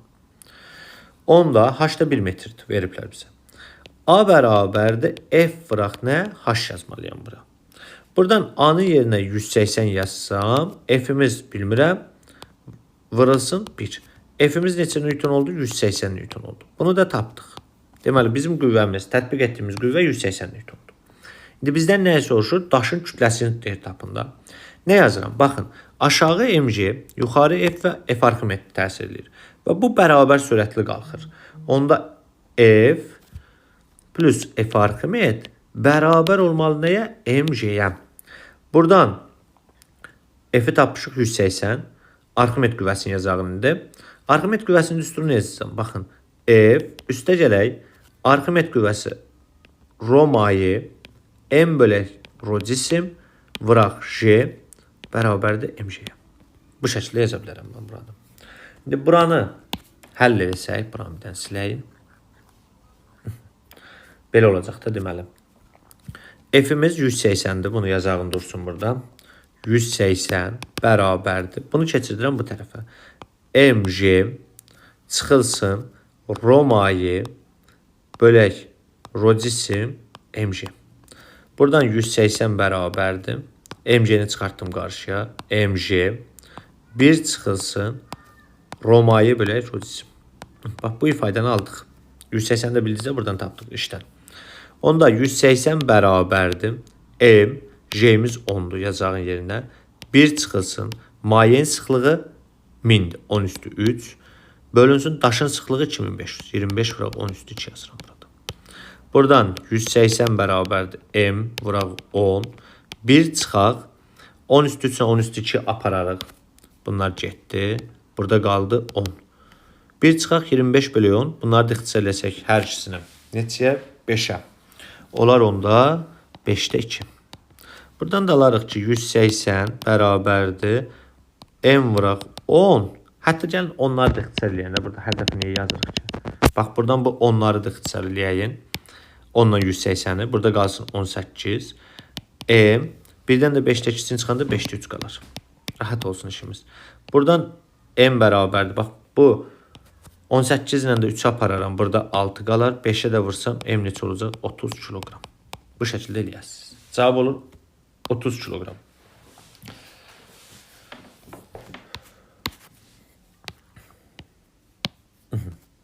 Növbəti sualımız 42-ci sual. Aerometrin iş prinsipi hansı qüvvəyə əsaslanır? Arximet qüvvəsinə əsaslanır. Aerometrin iş prinsipi. 43-cü sual. Deyək ki, mayenin sıxlığı cismin sıxlığından 3 dəfə böyükdür. Bu biraz oxunmur. Gəlin üstdən yazalım. Mayenin sıxlığı cismin sıxlığından 3 dəfə böyükdür. Rho maye bərabər 3 rho cisim yazırım. Kütləsi 3 kilogram olan kürəcik bağlanmış ipdə yaranan gərilmə qüvvəsini tapın. Bax, bura 3 kilogramlıq kürəcik var və bunu biz iplə bağlamışıq. Bu ipdəki gərilmə qüvvəsini soruşur bizdən. Bax, bu T-ni.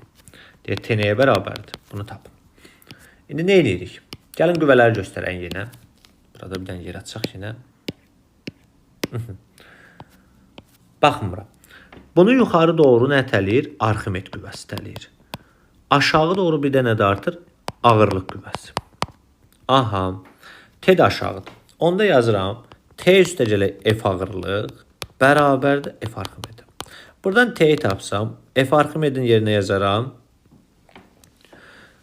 Rho mayi M bölək rho cisim vıraq J tamamilə mayenin daxilində də çıxaq ağırlıq qüvvəsi. Ağırlıq qüvvəsində mg yazacağım. Buradan da mg'yi çıxardıram qarşıya. Olur nə? Rho maye bölək rho cisim çıxaq 1. Belə bir fayda aldıq. Tamam. T bərabərdir. M'imiz neçədir? 3. Vıraq 10. Mayenin sıxlığı cismin sıxlığından 3 dəfə çoxdur. 3 rho cisim. Burada yazmışıq. Bölünsün rho cisim. Çıxılsın 1. Burada olur 30. Bu rho cisimləri də atdım. 3'dən 1 çıxanda 2. Vuruldu 2. Bu da olacaq 60 Newton. Cavab olur 60. C variantıdır.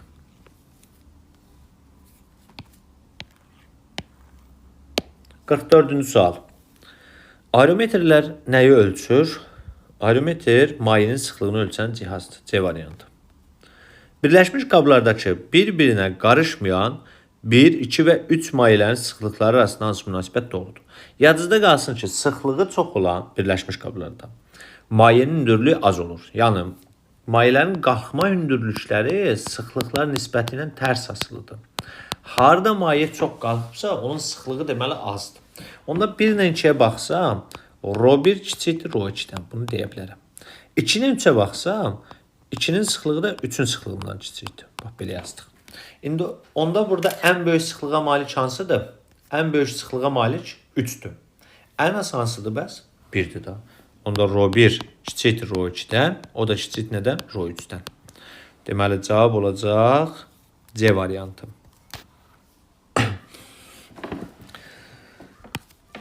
Qablarda oturacaqların sahəsi və onlardakı suyun kütləsi eyni olarsa, hansı qabın dibinə suyun göstərdiyi təzyiq qüvvəsi ən böyükdür? Yadınızda qalsın ki, ağzı yuxarı daralan qablarda təzyiq qüvvəsi artır, genişlənən qablarda azalır. Ona görə D variantı olur. 47-ci sual. Mayələrin sıxlığını hansı cihazda ölçürlər? Aerometrlə, Y variantı. Kütləsi 200 qram olan cismin həcmi 5 kub desimetr olarsa onun sıxlığını tapın. Deməli, M-miz nə qədərdir? 200 qram, yəni 0,2 kiloqram. Həcmimiz 5 kub desimetrdir. Baxın, 5 kub desimetr. 1 kub metr 1000 kub desimetrdir uşaqlar. Onun necə yazısı? 1 kub metr 1 metr vuraq, 1 metr vuraq, 1 metr. 1 metrimizdə 10 desimetrdir. Yəni 10 vuraq, 10 vuraq, 10. Olur 1000. Onda 5 kub desimetri mən kub metrə çevirəndə 1000-ə bölməliyim. Yəni 0,5 nə olur? Kub metr. Sıxlıq nədir bəs? Rho bərabərdir M bölək V deyil. M-miz 0,2 bölünsün 0,5. Belə yazdıq. İndi buradan da hər iki tərəfi 1000-ə vursaq, sürət və məxrəc. Bura olacaq 200, bura olacaq neçə? 5. 200-ü 5-ə böləndə olacaq neçə? 40. Cavab olur 40 kiloqram belə kub metr. C variantı. 49. Kub formalı eyni bir cisim. Eyni cisimdir. Yəni bu kütlələri eynidir. Bunu qeyd edək. Buranı silək ki, bura qarışmasın. M kütləli cisimlərdir. 1 və 2 mayələrin səthində üzür. Hansı mülahizə doğrudur? Uşaqlar, üzürsə Arximed qüvvəsi mc-yə bərabərdir. Onda hər iki halda Arximed qüvvəsi nəyə bərabərdir? mc-yə. Deməli, Arximed qüvvəsi hər iki halda 1-də də mc-dir, 2-də də mc-dir. Bunu soruşurmu? Tamam, mən yazdım da. Cisimlərin sıxlığı hər iki mayenin sıxlığından böyükdür. Xeyr, səhvdir. Cismin sıxlığı mayenin sıxlığından böyük olanda cisim mayedə batır.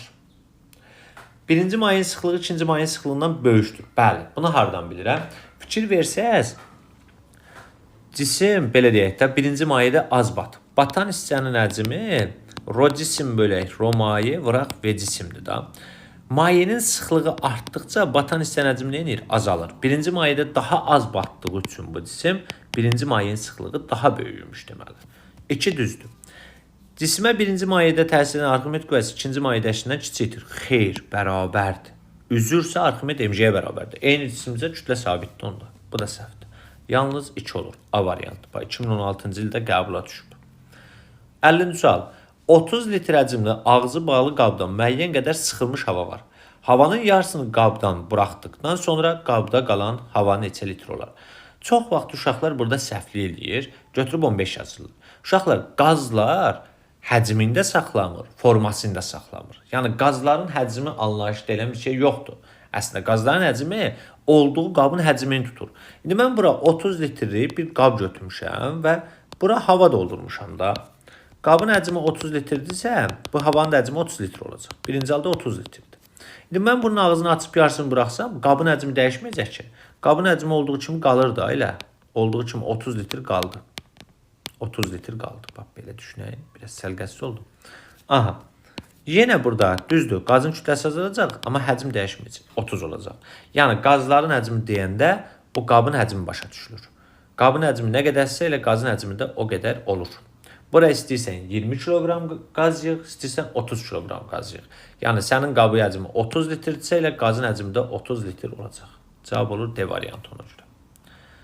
Hidravlik presin porşenlərin sahələr nisbəti S2/S1 9-dur. Tarazlıq halında porşenlər altındakı təzyiqlər nisbəti yenə 1-dir. Dediyim kimi, təzyiqlər, işlər, bir də həcmlər nisbəti hər zaman bir-birinə bərabər olur. Ona görə 1 olur.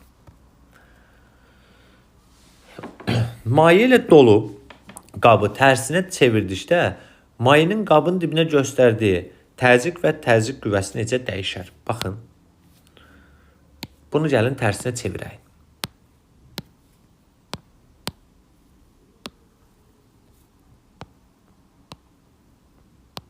Neyini boyda eləyək? Tərsinə çevirdim. Bir vəziyyətindən gətirdim bura. 2 vəziyyətinə. İndi mən bunu bir vəziyyətindən 2 vəziyyətinə gətirəndə bu qabın içindəki mayenin hündürlüyü dəyişmir. Sıxlığı da dəyişmir. Dəyişən burada nə olur? Bax, əvvəlcə tutaq ki, bura S, bura məsələn 2S deyək. İndi bura yerlə toxunan hissə S oldu, bura 2S oldu da. Belə oldu. Yəni tərsinə çevirdik. Deməli, sahə dəyişir də burada. Düzdürmü? Təzyiqin düsturu P bərabərdir rho J H deyil.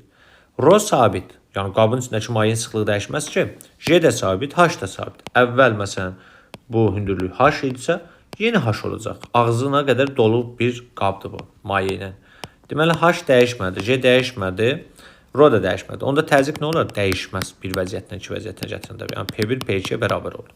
Təzyiq qüvvəsinin düsturu rho J H vuraq S deyil. İndi bir vəziyyətində əvvəl məsələn bura 2S idi, indi oldu S. S nədir? Azaldı. Məsələn FT1 üçün yazsam 2 rho J H yazmalıyım. FT2 üçün yazsam nə yazacağım? Rho J H vuraq S. S 2 dəfə azaldığına görə təzyiq qüvvəsi də 2 dəfə neyəcək? Azalacaq. Yəni FT1 böyükdür FT2 olacaqdır. Neçə dəfə böyük olacaq? 2 dəfə. Deməli təzyiq qüvvəsi azalır, təzyiq dəyişmir. Cavab ona görə olur, dəyişməz azalar. Y variantı. 53-cü sual. D içərisində bir-birinə qarışmayan 3 maye olan qab sıxlığı 0,9 qram bölü kub santimetr olan çörə atılır. O hansı səviyyədə üzər? Baxın, civənin sıxlığı 13,6, suyun sıxlığı 1, kerosin sıxlığı da 0,8-dir. Cismin sıxlığı kerosin sıxlığından böyük olduğuna görə bu cisim kerosində batacaq. Və bu cismin sıxlığı suyun sıxlığından az olduğuna görə bax, burada gəlib bir hissəsi suya batıb burada üzəcəkdir. Yəni 0,9 hissəsi suya batacaqdır. Aha. Ona görə cavabımız olacaq C variantı. Əgər bu cismin sıxlığı məsələn 1,1 olsaydı, bu gələrdi civədə üzərdi. Bax, belə olardı. Bir hissəsi civiyə batardı, çox bir az bir hissəsi civiyə batıb üzərdi burada. Yəni suyun sıxlığından böyük olsaydı. Növbəti sualımız 2023-cü ildə qəbul sualına düşüb. Hava ilə doldurulmuş şar su ilə dolu dərin qabın dibinə iplə bağlanmışdır. İp kəsildikdən şar suyun səthinə çatana qədər necə hərəkət eləyər? Bu çox müzakirə olunan bir sual olubdur. Burada əslində səhvlik var. Səhvlik nədir? Burada şarın belə deyək də elastik olduğunu deməli idilər, deməyiblər. Ona görə sual səhvdir əslində. Çünki elastik şar qəbul edəndə cavab başqa olur, qəbul eləməyəndə tamamilə başqa olur. İndi biz elastik eləyək, çünki cavabı vaxtı elə götürmüşdülər onlar. Elastik şar qəbul eləyək. İndi bunu yuxarı doğru Arximet qüvvəsi artır, aşağı doğru nədə artır? Ağırlıq qüvvəsi. Mən ipi kəsəndə bu şar başlayır yuxarı doğru qalxmağa. Bəs şar necə qalxacaq? Ona baxaq indi. Şar yuxarı gedir. Bəli, yuxarı gedir. 1V sürəti ilə. İndi buradan biz belə deyək də Arximet qüvvəsi daha böyükdür onsuz da burada. Şar yuxarı qalxanda bu şarın üzərinə düşən təzyiq azalır. Səbəb nədir? P bərabər rho J H deyil. Məsələn, birinci bu vəziyyətdə olanda bunun üzərinə düşən hündürlük H1 bu idi. Məsələn, şar gəldi, çatdı bura. Baxın, yəni belə bir rənglə göstərəyim, bura çatdı. Burada olanda isə şarın üzərinə düşən, baxın, təzyiq azaldı uşaqlar. Hündürlük azalıb çünki. Bax, bu hündürlükdə maye təsir eləyir. Hündürlük azaldığına görə təzyiq neynədir? Azaldı. Bəs ideal qazın hal təliminə görə T-də konstantdır. PV bərabər nÜRT deyil. T sabitdir. R sabit, V sabit. Təzyiq azalırsa, baxın buradan P-yi tapsaq hətta belə yaza bilərik. nÜRT bölək V. Gözün qabağında dursun. P azalıbsa V nə etməlidir? Artmalıdır. Deməli, bunun həcmi getsin neyir? Artır. Onda bu cismə təsir edən Arximet qüvvəsi də artır. Çünki Arximet qüvvəsinin düsturu nədir? Romaye V batan J deyil, V cisim J. İndi burada cismin həcmi artıbsa, Arximet qüvvəsi nə etməlidir? Artmalıdır. Arximet qüvvəsi artırsa, təcilin düsturunu yazsaq, M-a bərabərdir, F-a çıxaq nədir? F ağırlıq deyil. Buradan A bərabərdir, F Arximet çıxılsın, F ağırlıq bölünsün nədir? M-dir. İndi Arximet qüvvəsi artırsa təcil artır. Onda artan təcillə əvəzləyici qüvvə hansı istiqamətdə oldu? Əvəzləyici qüvvə Arximet böyütsə yuxarıdır. Əvəzləyici qüvvə ilə baxın. Əvəzləyici qüvvə ilə V nə oldu? Eyni istiqamətdə oldu. Onda yerləşən. Artan təcillə yerləşən. Bax, elastik deyiləndə. Elastik şardı bu. Əgər elastik sözü işlənməsə burada, elastik qəbul eləməsə bu şarı, onda həcm sabit qalır. Həcm sabit qalanda Arximet qüvvəsi dəyişməz. Arximet qüvvəsi dəyişməyəndə bərabər təcillər eşit olur. Yəni bərabər yerləşirlər. Bax, budur problem orada. 5-ci sual. Deməli nə deyir? Suyun qablarının dibinə göstərdiyi hidrostatik təzyiqlərin nisbətini tapın. Baxın, hidrostatik təzyiq P bərabərdir. Rho, J, H-dır. Birinci qabdakı maye hündürlüyü H-dır, elə ikinci qabdakı da maye hündürlüyü H-dır. Yəni hər ikisi bir-birinə bərabərdir. S-dən asıl deyil. Onda P1 də bərabər Rho, J, H, P2 də nəyə bərabərdir? Rho, J, H-a bərabərdir. Onda nisbət bizə nəyi verər? Bir-birinə bərabərsə 1-i verəcək. 56. Sıxlıqları mayenin sıxlığından kiçik olan 3 eyni həcmli kürə V1 bərabərdir V2, o da bərabərdir V3-dür. Şəkillər kimi iplə qabın dibinə bağlanıb. İplərdəki gərilmə qüvvələrinin nisbəti belə veriblər. T1 böyük T2-dən, o da böyükdür T3-dən. Aralarındakı münasibətdir bu. Deyək, kütlələrini müqayisə edin bu cisimlərin. Bax, nə edirsiniz? Buna demək olar ki, aid bir 3-4 dənə sual həll elədik. Orada kütlə verib T-ni soruşurdular. Burada da T-ni verib kütləni soruşur. Məntiq eynidir yəni. Baxın, belə düşünəyin. Buna aşağı doğru hansı qüvvədə artır? Ağırlıq qüvvəsi. Digər tərəfdən gərilmə qüvvəsi də haradır? Gərilmə qüvvəsi də aşağıdır. Yuxarı da artan qüvvə hansıdır? Bəs Arximet qüvvəsidir. Bu gərilmə qüvvəsinin aşağı olmağın səbəbi Arximet daha böyükdür. Ona görə onda yazırıq ki, T1 üstə gələ T yazarın ilə birbaşa 3 üçündə eyni ifadəni çıxardacaq onsuz. T üstə gələ F ağırlıq bərabərdir F Arximetə. Buradan T bərabərdir F Arximet çıxılsın nə ağırlıq? Ağırlığın yerinə də mg yazırıq. Bax, bu şəkildə bir fayda aldım. Hətta buradan mg'ni də tapsaq, bax, belə olacaq da. Mg bərabərdir F-a çıxılsın nə? Yazaram T. Hətta buradan M də bərabərdir F-a çıxılsın T bölək M-i yazıram. Bax, bu şəkildə M yoxdur, doğrusu J yazacaq. M-i tapırıq. Bax, belə bir ifadə aldıq. İndi baxın, həcmləri eynidirsə, eyni mayenin içindəsə, Arximet qüvvələri sabitdir. J sabitdir. Bəs onda burada kütlə T ilə necə asıldır? Tərs asıl deyil. Çünki çıxaqda axı, xətti tərs asıldır. Deməli, gərilmə qüvvəsi harda böyüksə, kütlə orada nə imiş? Kiçiymiş də. T1 T2-dən böyük, T2 də T3-dən böyüksə, onda M1 kiçikdir M2-dən, o da kiçikdir M3-dən. Bax, bu şəkildə eləyəsiniz. Deməli, cavab olur Y variantı. 57. İpin gərilmə qüvvəsi 1,5 kiloqram kütlələ kürəyə təsir edən ağırlıq qüvvəsindən 3 dəfə çoxdur. Bax, bu cismin kütləsi 1,5 kiloqramdır. Onda buna təsir edən ağırlıq qüvvəsi, hətta belə göstərən, aşağıdır. Neçə newtondur? 15 newtondur da. mg deyil ağırlıq qüvvəsi. Başqa rəngdən göstərən ki, bu qarışmasın burada. Bir dəqiqə, belə. Ağırlıq qüvvəsi 15 newton oldu. 15 newton. Çünki mg də ağırlıq qüvvəsi. 1,5 kilogramsa o da 15 olur. Və bizə deyir ki, ağırlıq qüvvəsi 15 yazağım burada dursun.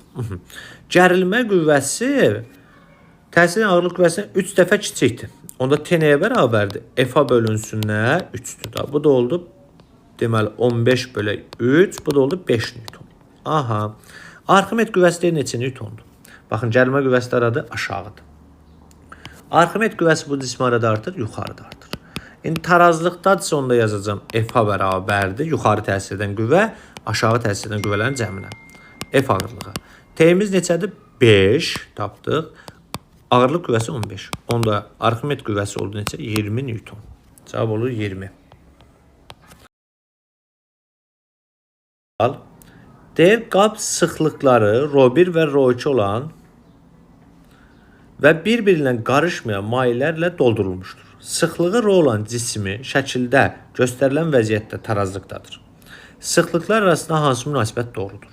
Baxın, sıxlığı az olan maye hər zaman yuxarıda olur. Çox olan isə aşağıda olur. Onda buradan deyə bilərəm ki, ρ2 mayenin sıxlığı ρ1-dən nədir? Kiçikdir. Digər tərəfdən cismi mayenin içinə atanda cisim əgər mayenin daxilində tarazlıqda durubsa, cismin sıxlığı elə mayenin sıxlığına bərabər olur. İndi hansı mayenin daxilindədir bu? İkinci mayenin. Onda buradan deyə bilərəm ki, cismin sıxlığı da nəyə bərabərdir? ρ2-yə bərabərdir. Onda ρ1 ρ2-dən böyüksə, ρ1 cismin sıxlığından da böyük olmalıdır. Belə olacaq. Deməli, cisim ρ2-yə bərabərdir. O isə ρ1-dən nədir? Kiçikdir. Onun görə cavab olur D variantı. 59.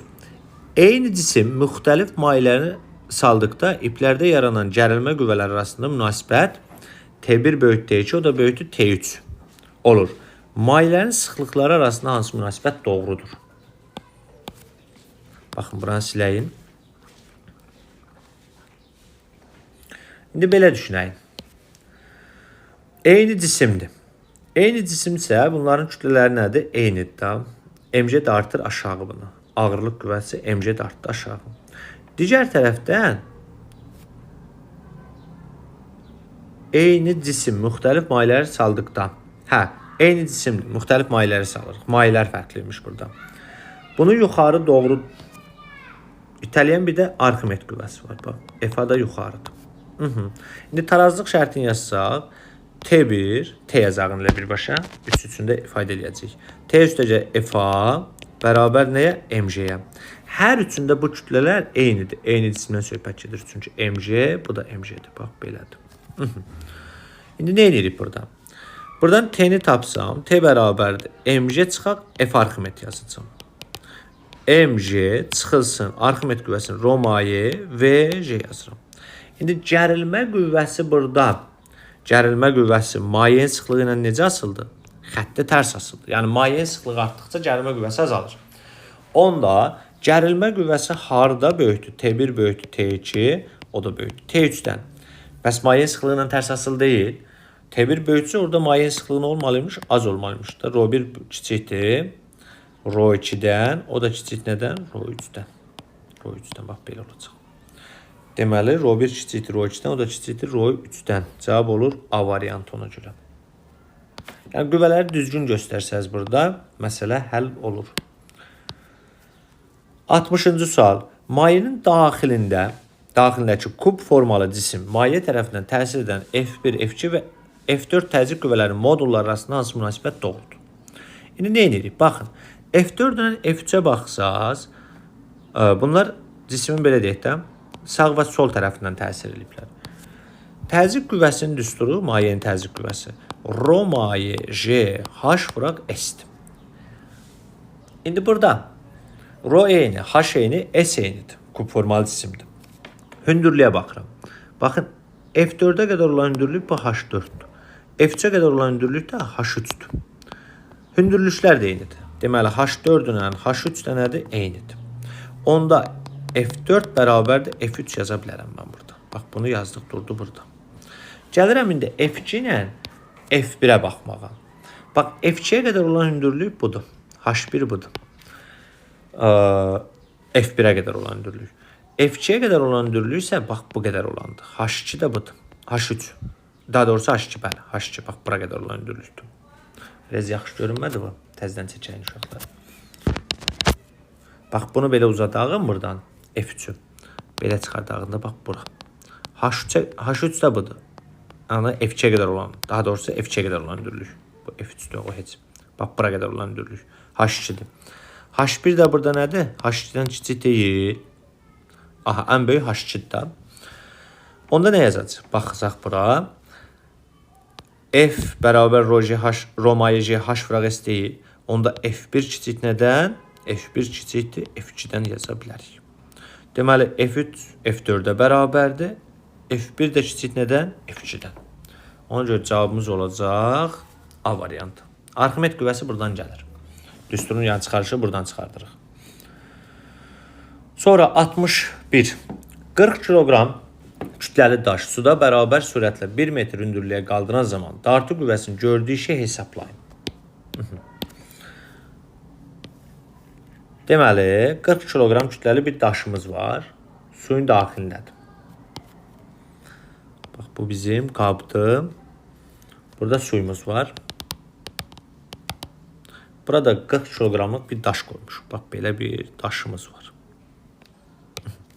Bu daş aşağı doğru dartan hansı qüvvədir? Ağırlıq qüvvəsi. Digər tərəfdən bunu yuxarı itələyən qüvvəmiz Arximet qüvvəsi var. Bir də biz bunu bir F qüvvəsindən yuxarı qaldırırıq da. Bu qüvvənin gördüyü işi hesablayın deyir də. Dartı qüvvəsi budur. Bax, dartı qüvvəmiz budur. İndi dartı qüvvəsinin işi F dartı vurulsun. Bu daşı hara gətiririk? Bax, bu daşı gətiririk buradan. Belə təsəvvür eləyək. Daşı gətiririk bura. Aha, nə qədər yerini dəyişdik? 1 metr. H bərabərdir 1. Vurulsun H-dır. Dartı qüvvəsi vurulsun H. H-ımız da 1-dir. F dartı vuraq 1 yazacağım. Mənə dartı qüvvəsi lazımdır. Necə qaldırıram? Bərabər sürətli qaldırıram. Onda yuxarı təsir edən qüvvələr F dartı plus F Arximet bərabər nəyə?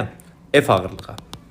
Buradan dartı qüvvəsi bərabərdir. F ağırlıq çıxılsın nə? Arximet qüvvəsi. Biz bunu buradan tapsaq, F dartı bərabərdir. Ağırlığın yerinə mg yazacağım. Çıxılsın Arximet qüvvəsinin düsturu tamamilə daş mayenin daxilindədir. Rho maye m bölək rho cisim vuraq j. Buradan dartı qüvvəsi bərabərdir. Mg'ni çıxardın qarşıya. 1 çıxılsın rho maye bölək rho cisimi aldıq. Bax, belə bir ifadə aldıq. İndi m'imiz neçədir? 40 vuraq 10. 1 çıxılsın. 1 çıxılsın. Bir dəqiqə, buraya yerləşməyəcək. Belə olsun. Burada yer açalım bir dənə. Deməli, F dartı bərabərdir. F dartı bərabərdir. M'imiz 40'dır. 40 vuraq 10. 1 çıxılsın. Rho maye 10 üstü 3'dür. Cismin sıxlığı, yəni daşın sıxlığı 2500'dür. 25 vuraq 10 üstü 2'dir. Buradan da bu 10 üstü 3 ilə bu 10 üstü 2'ni ixtisar etsək, burada qalacaq 10. 25'də 10. 25'də 10 nə deməkdir? 5'də 2 deməkdir. 1-dən 5'də 2 çıxanda olur 5'də 3. 40 vuraq 10 vuraq 5'də 3. Buradan bu 10 ilə 5 apararam. Burada 2 qalar. 2 3'ə vuranda 6. 6'yı da 40'a vuranda olur neçə deməli? 6'yı 40'a vuranda 240 eləyir. Gətirib burada yerinə yazsam 240 vuraq 1. Bu da olacaq 240 joule. Deməli 240 joule iş görər dartı qüvvəsi. Növbəti sualımız 62. Hidravlik presin iş prinsipi hansı qanuna əsaslanır? Pascal qanununa əsaslanır. A variantıdır. 63. Suyun qabların dibinə göstərdiyi hidrostatik təzyiq qüvvələrinin nisbətini hesablayın. Təzyiq qüvvəsi deyəndə hidrostatik təzyiq qüvvəsi rho maye J H vuraq S-dir. İndi birinci üçün yazacağım rho maye J H vuraq S-də, hündürlük H, oturacaq sahəsi də S-dir. İkinci üçün yazsam mən nə yazacağım? Rho maye vuraq J vuraq H neçədir? 2H. H2'miz 2H. S2'miz neçədir? 3S. Bu da olacaq belə də 6 rho maye J H vuraq S. Bizdən F1 bölü F2'ni soruşur. F1'in yerinə yazırsan rho maye J H vuraq S. F2'in yerinə 6 rho maye J H S alırıq. Buradan ixtisar eləsək, bax bunlar geçsə, qalacaq 1 bölü 6. Cavab olur B variantı. 64. Qab sıxlıqları rho1 və rho2 olan və bir-birinə qarışmayan mayelərlə doldurulmuşdur. Sıxlığı rho olan cisim şəkildə göstərilən vəziyyətdə tarazlıqdadır. Sıxlıqlar arasında hansı münasibət doğrudur? Dedik ki, sıxlığı çox olan maye həmişə nə olur? Aşağıda olur. Deməli, rho2 kiçikdir nədən? Rho1-dən. Cisim mayenin daxilində tarazlıqda durubsa, onda cismin sıxlığı ilə mayenin sıxlığına bərabər olur. Deməli, rho2 kiçikdir rho1-dən, o da rhoya bərabərdir. Cavab olacaq Y variantı. Yerin dəyişiklər sadəcə olaraq. 65. Hidravlik presin iş prinsipi Pascal qanununa əsaslanır dedik. Y variantıdır. 66. Bu demək olar ki, eyni sualdır. Yəni, biz burada 63 elədik. 2025'də qəbula düşmüş sualdır. Elə bu da 2025'də birinci qruplara düşüb. Bu da dördüncü qruplara eyni sualdır. Cavab oldu altta bir də təzdən eləməyək onu. Bir cism maye daxilində R radiuslu kürəyə təsir edən Arximet qüvvəsi F olarsa, həmin maye daxilində 2R radiuslu kürəyə təsir edən Arximet qüvvəsi nəyə bərabərdir? Baxın, Arximet qüvvəsinin düsturu Rho maye V batan jet. İndi mayenin daxilindəsə V cismi yaza bilərəm. Kürədir də bu cismimiz. Bax, belə düşünün. Kürə şəkilli bir cisimdir. Kürədir, bax bu cisim. Kürənin həcmi nəyə bərabərdir? 3/4 pi r kubu Rho maye J yazacağım bura. J. İndi Arximet qüvvəsi R-nə necə asıldı? Kubik düz asıl deyil.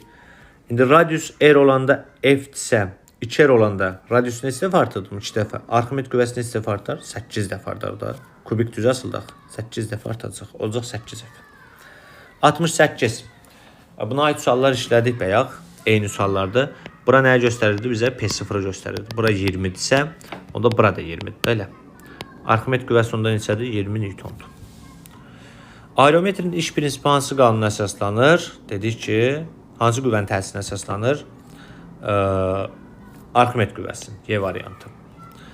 70-ci sual. Səthə təsir edən 0,3 kN təzyiq qüvvəsi 600 Pascal təzyiq yaradırsa, səthin sahəsini tapın. Deməli, P bərabər nəyə? F bölək S-dir. Buradan S bərabərdir. F bölək P olacaqdır. 0,3 kN, yəni 0,3 vuraq 1000 deməkdir. O eləyir 300 bölünsün 600.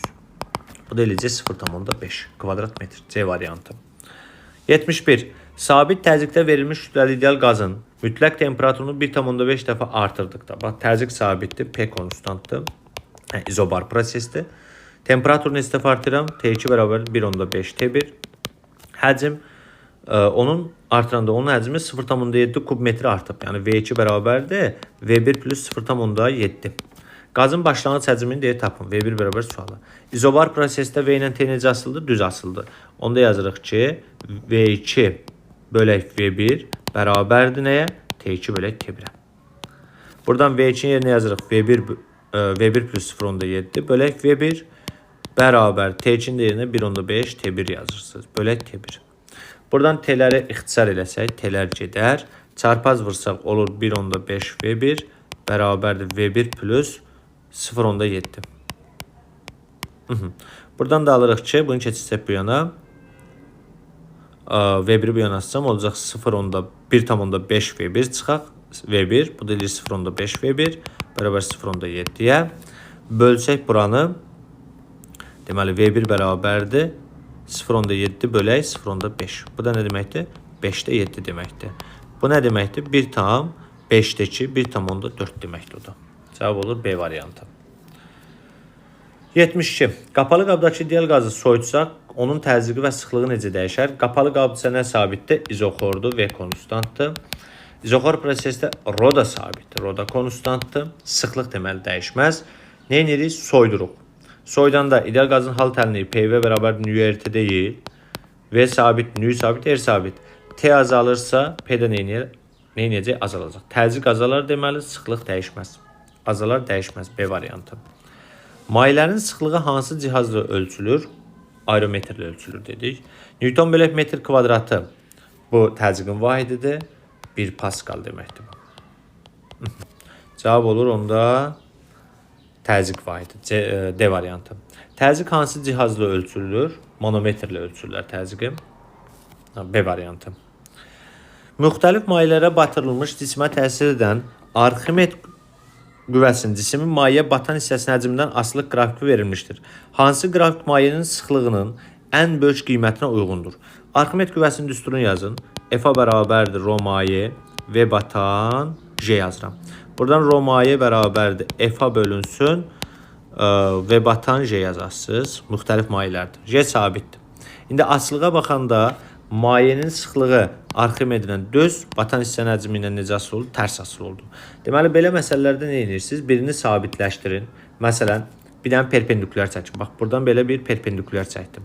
V-lər eyni oldu hamısında. Bax, 2, belə deyək, 4, 3, 2, burada 1. İndi buradan bir nöqtəsinə uyğun FA1 budur. 2'ye uyğun FA2, 3'e uyğun FA3, 4'e də uyğun burada F-a 4. Bax burada. İndi bizə deyir ki, ən böyükdür. Ən böyük olması üçün Arximet qüvvəsi nə olmalıdır? Ən böyük olmalıdır. O da 1'ə uyğundur. Deməli, 1 nöqtəsində ən böyükdür. Ən kiçikdə isə 4'ü götürəcəyik. Yəni, biri ilə düz, biri ilə tərs asılı olanda mütləq nə etməlisiniz? Birini sabitləşdirin ki, qrafiki, belə deyək də, asılığı rahat qura biləsiniz. Biri sabit qalanda, məsələn, F ilə düzdür. İstəsəm, təbii ki, mən bunu belə də çəkə bilərdim. Belə çəkəndə isə Arximet qüvvəsi sabit qalardı. Onda həcmə baxardım. Həcmlə necə asılı olacaqdı? Tərs asılı olacaqdı. Həcm orada kiçik olsa, Arximet qüvvəsi orada böyük olardı. Yəni, fərqi yoxdur. Sizə hansı rahat gəlsə, onu edin. İşə düşdükdən. Sonra 77. Hidravlik presdə böyük porşenin yer dəyişməsi H1 5 mm, kiçik porşenin yer dəyişməsi 50 mm-dir. Porşenlərə təsir edən qüvvələrin gördükləri iş. İşlər nisbət demir. Demiş ki, iqtisadi mexanizmlər işdə qazanc vermir. Yəni, A1 A2-yə bərabər olmalıdır. Onda nisbət nə olacaq? 1 olacaq C variantı. 78-ci suala baxağın. Nə deyir 78 bizə? Birinci maye daxilində R radiuslu kürəyə təsir edən Arximet qüvvəsi F olarsa, həmin maye daxilində R/2 radiuslu kürəyə təsir edən Arximet qüvvəsi nəyə bərabər olar? Dedik ki, Arximet qüvvəsi nədir? Rho maye, V batan, vuraq J'dir da. Kürə şəkildirsə V yerinə nə yazırıq? 3/4 pi R kubu, Rho maye, J. İndi bura fikir versəz, Arximet qüvvəsi radiusuna necə asıldı? Kubik düz asıldı. Yəni 3-cü dərəcə ilə düz asıldı. Radius 2 dəfə azalıbsa, Arximet qüvvəsi nə olmalıdır? 8 dəfə azalmalıdır. Çünki kubu ilə düz asıldı. Əvvəl F idi, indi olacaq nə? F bölü 8. Yəni nisbətdən də çıxarda bilərik bunu. Aerometrlər nəyi ölçür? Eyni sualına qədərdir burada. Mayenin sıxlığını ölçür. B variantı. İndi baxırıq, bayaqki sualın eynidir 80-dən. Burada nə edəcəyik? 4-cü qruplara düşmüş bir sualdır. P-ni yazacaq düsturunu. Hündürlüklər eynidir. P1 üçün yazıram Rho maye JH. P2 üçün nə yazacağım? Rho maye JH. Oturacağın sahəsinə asılı deyil. Hündürlüklər eyni, mayələr eynidirsə, suyun qablarının dibinə göstərir. Hər ikisi sudur. Yəni sıxlıqları eynidir bunların. J'lər də eynidir. Onda P1, P2 nə olmalıdır? Bərabər olmalıdır. Bunlar bərabərdir. Nisbət nəyi verəcək bizə? 1'i verəcək. Cavab olur D variantı. 81. Atmosfer təzyiqi hansı cihazla ölçülür? Bax, psixrometr rütubətli, nisbi rütubət ölçülür. Olmaz. Aerometr mayələrin sıxlığını ölçülür. Olmaz. Barometr aneroidlə ölçülür. Dinamometr qüvvəni ölçülür. Termometr isə temperatur ölçülürlər. Cavab olduğuna görə C variantı. Başqa bu qədər. Deməli, 2000 və 2025-ci illərdə bu aralıqda qəbula düşən aerohidrostatika və Arximet qüvvələrin sualı budur. Yəni, bunlar düşüb. 81 dənə sual olubdur. Ümumi 2000-dən 2025-ci ilə qədər, yəni 25 ildə. Belə videoların davamlı gəlməyini istəyirsə, kanala abunə olub, paylaşaraq mənə dəstək ola bilərsiniz. Bir də videoları like eləsəz, əlavə bir dəstək olarsınız mənim üçün. Sağ olun uşaqlar.